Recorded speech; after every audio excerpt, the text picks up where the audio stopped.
Magandang araw uli mga idol. O TMX Alpha naman tayo uli. Tune up daw natin ito. Sabi ng may-ari kasi maingay na yung head o malagitik na.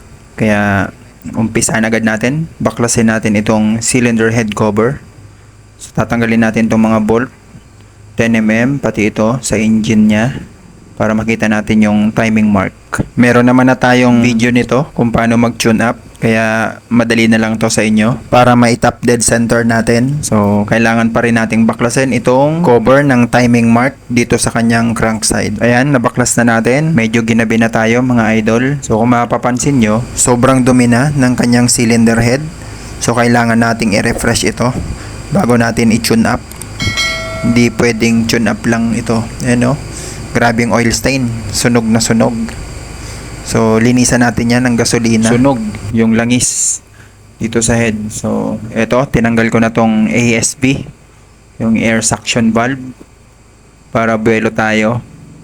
Kasi ibababa natin tong cylinder head, cylinder block. Kaya kailangan tanggalin natin tong ASV. Tanggalin din natin itong bolt 12mm, saka itong exhaust nya. So, eto na, natanggal na natin itong exhaust nya. Yung bolt, dalawang bolt na yan. Kaya isunod na natin tong 12mm. Yan, ng ating cam gear o cam lobe. Yan, 12mm yan. Para matanggal natin na itong cylinder head. Tsaka itong block, cylinder block. Isunod natin tong sa ibabaw, 12mm din to. So para buwelo, tanggalin na natin ang mga nakaharang na yan. So, itong exhaust, yan, hugutin na natin. Bago nating tuluyang matanggal tong cylinder head, ito, may 4 na bolt ito dito sa ibabaw ng ating cylinder head. Tatanggalin din natin yan. 12mm din ang sukat nito. So, medyo mahigpit talaga to pagkauna kasi may thread lock. So, kailangan ay hindi pa loose thread yung inyong tools para hindi mabilog yung bolt natin.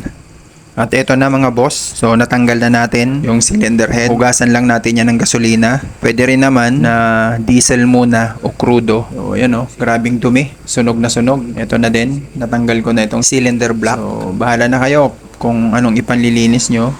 Choice nyo kung diesel o gasolina. Pwede nyo rin namang hugasan yan ng sabon, dishwashing liquid kasi metal parts naman yan. Basta babanlawan nyo lang ng maigi mga idol at tutuying mabuti. Itong piston nya, ayan o, i-refresh natin at yan. Na, natapos na nating linisan. So, ibabalik ko na. Ayan o.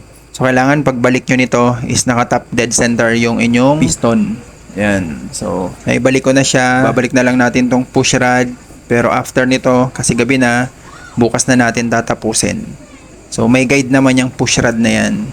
3 butas yan. So, yung dalawang dulo-dulo, doon nyo lang ilalagay yan. Pag medyo matulis na ang dulo nito, itong push rod na to, nagiging cause din ito kung bakit malagitik yung ating motor. Pero itong push rod na to ay okay pa naman. So, hindi pa naman siya palitin. So, na-tune up ko na rin yan. Bago ko pala ibinalik itong cylinder head, na-tune up ko na siya. So, ito na mga boss, yung ating nirefresh na TMX 125 kagabi.